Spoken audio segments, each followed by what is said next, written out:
দাম বাড়িয়ে ফ্যাসাদে জিও। পায়ে হাতে ধরতে গ্রাহকদের কাছে এই একটি মেসেজ। ভারতে প্রথম সস্তায় টেলিকম পরিষেবা দেওয়া শুরু করেছিল মুকেশ আম্বানি। জিও একেবারে লঞ্চের সময় যদিও ফিরে চাওয়া যায়, তাহলে দেখা যাবে সেই সময় তারা পুরোপুরি বিনামূল্যে গ্রাহকদের পরিষেবা দিত। পরবর্তী ধীরে ধীরে নতুন নতুন প্ল্যান লঞ্চ করে আর এখন এক দফায় দাম বাড়াচ্ছে। জিও 2019 সালে ডিসেম্বর মাসে এক লাফে নিজেদের ট্যারিফ প্ল্যান দাম 20% বেশি বৃদ্ধি করেছিল। এরপর সব ঠিকঠাক চললেও আবার 2024 সালে 3 জুলাই নতুন করে ট্যারিফ প্ল্যানের দাম বৃদ্ধি করলো। নতুন করে জিও তাদের যে ট্যারিফ প্ল্যান দাম বৃদ্ধি করেছে তাতে দেখা যাচ্ছে গ্রাহকদের মোবাইল রিচার্জ খরচ 12.5% থেকে 25% পর্যন্ত বৃদ্ধি পেয়েছে। আর এটি রীতিমতন ফ্যাসাদে পড়ছে।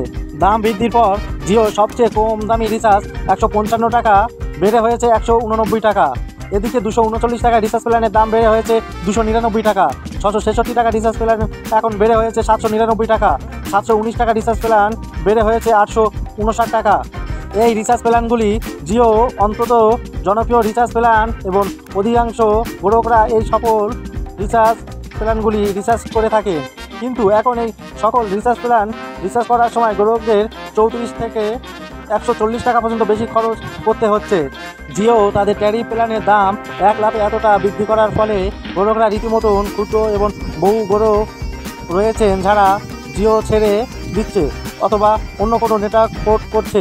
পোর্ট করার ক্ষেত্রে অধিকাংশ গ্রাহকরা বেছে নিচ্ছে বিএসএনএল, কেননা একমাত্র টেলিকম হিসাবে বিএসএনএল কোনো রকম রিচার্জ প্ল্যানের দাম বৃদ্ধি করেনি।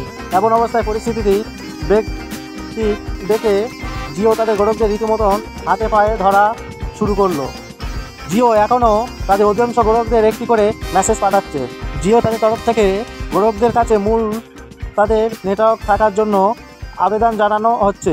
আবেদন জানানোর জন্য যে মেসেজ করা হচ্ছে তাতে বলা হচ্ছে জিওর সাথে সংযুক্ত থাকুন এবং জিওর বিশ্বমানের পরিষেবাগুলি উপভোগ করুন বা করতে থাকুন, যা সবচেয়ে মূল্য আজও।